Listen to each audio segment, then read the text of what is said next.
Thank you to Sega and RGG Studio for sponsoring this video. What's going on, guys? It's Thomas from the Switch Shop, and today we're going to be taking a look at Yakuza 0 Director's Cut for the Nintendo Switch 2. This game is out now on the Nintendo Switch 2, and thanks to the plenty of improvements found in the Director's Cut, this is one of the best third-party titles available on the Switch 2 at launch. Now, Sega is sponsoring this video, so I can show off Yakuza 0 Director's Cut to you guys, but to be honest, that is almost an impossible task because there is so much content in this game.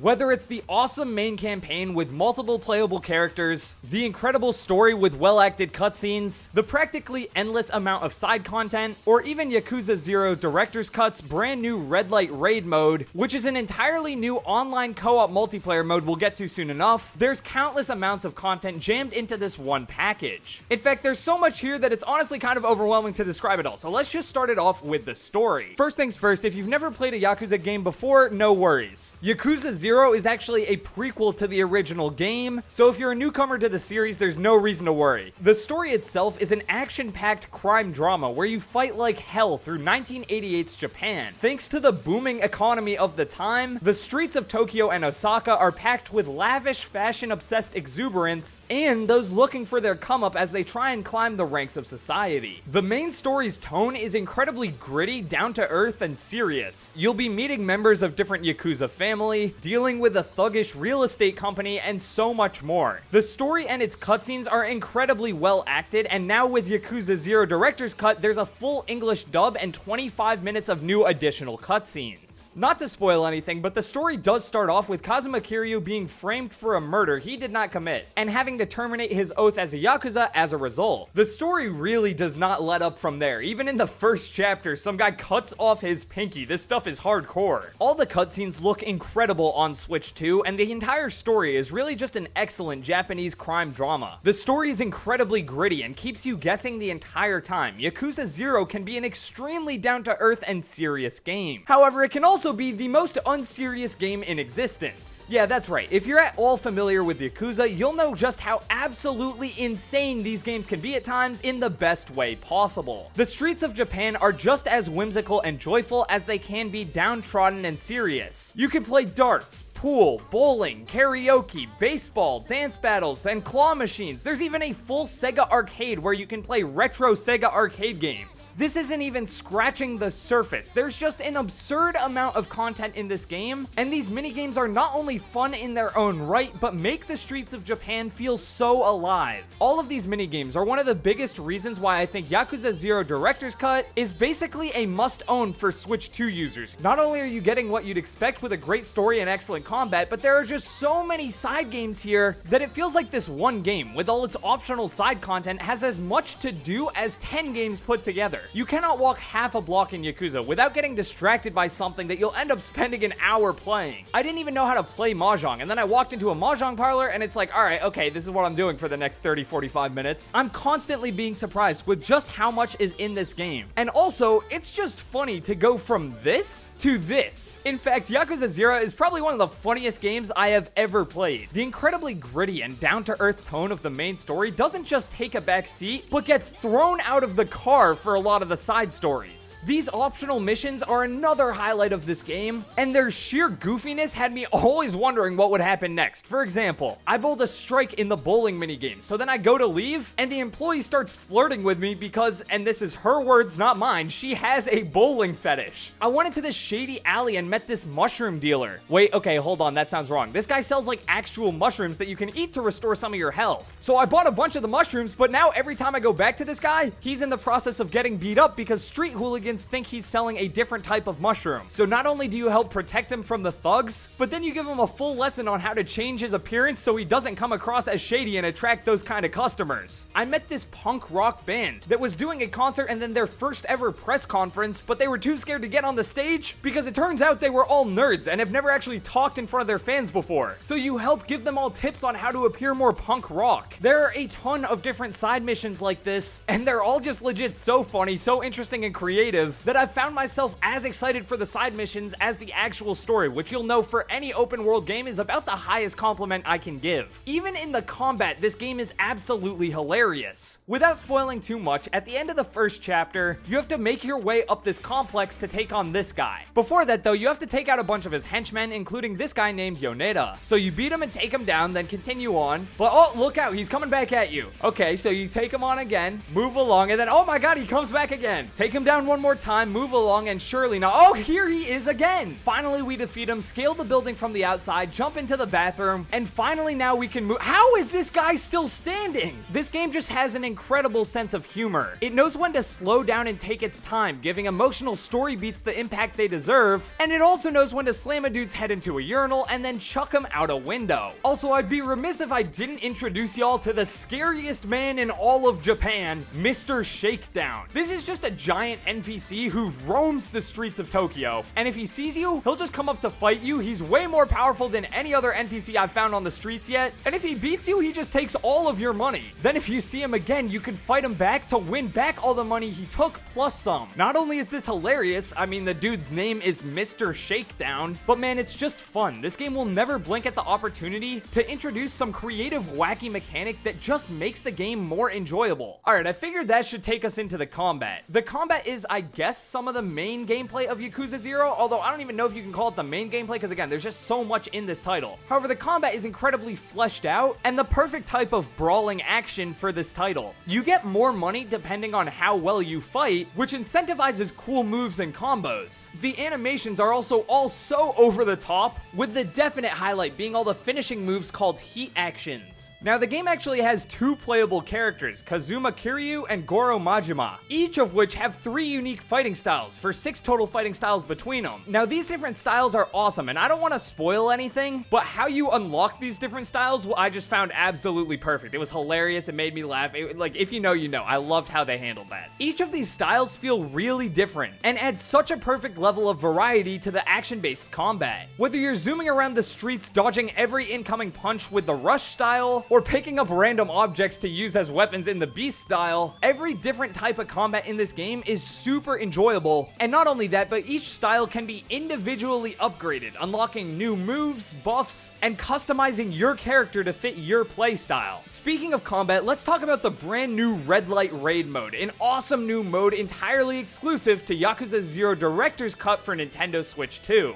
Red Light Raid is an online co-op multiplayer fighting side mode that, just like the main campaign, has a ridiculous amount of content in it. You can play alone with 3 CPU allies or team up with up to 3 friends online to take down mobs of increasingly powerful enemies. There are 6 different challenge missions here, 6 different locations, and 60 playable characters for you to unlock. Red Light Raid is an absolute blast because the combat of this game is already great, but having a whole multiplayer side mode entirely dedicated to combat that you can play online with anyone around the world, I mean, it doesn't get much better than that. The individual levels are super fun and varied, the waves of enemies are incredibly engaging, and the bosses will keep you on your toes, to say the least. Once again, Red Light Raid mode is entirely exclusive to the Switch 2 version, Yakuza 0 Director's Cut. And whether you're playing Red Light Raid or the main campaign, Yakuza 0 Director's Cut looks and plays great on Nintendo Switch 2. The game runs at a very solid 60 frames per second in both handheld and docked, and reaches 4K in docked as well. The game also has updated textures with higher resolution, not to mention the other improvements of Yakuza 0 Director's Cut, such as, again, the over 25 minutes of additional cutscenes and an English dub added in for the first time. Whether you're a Yakuza veteran or a newcomer looking to try out the series for the first time, I cannot recommend this game enough. It's the perfect entry point into the beloved Yakuza series, features an epic and emotionally gripping crime story, a frankly unbelievable amount of side content, including countless minigames, and again, just normal Sega arcade games that you could just play in this game. I still can't believe that. Thrilling beat-em-up combat with incredibly over-the-top animations, and so much more, which, because this is on Switch 2, you have all this content on your TV or on the go. I genuinely do recommend Yakuza 0 Director's Cut for Nintendo Switch 2. It's one of the best third-party games on the console, and features mountains and mountains of content. So if you're ready to dip your toes into 1988's Japan, check out Yakuza 0 Director's Cut, now available for the Nintendo Switch 2. You can pick it up now on the Nintendo eShop or in stores, or by clicking the link in the description. Once again, thank you to Sega and RGG Studios for sponsoring this video. Hopefully you guys enjoyed, and thank you guys all so much for watching. If you enjoyed this video, hit the like button and subscribe, or check out the video on screen right now for more coverage of the Nintendo Switch 2. With that out of the way, I'm Thomas from the Switch Top signing off. Peace, guys.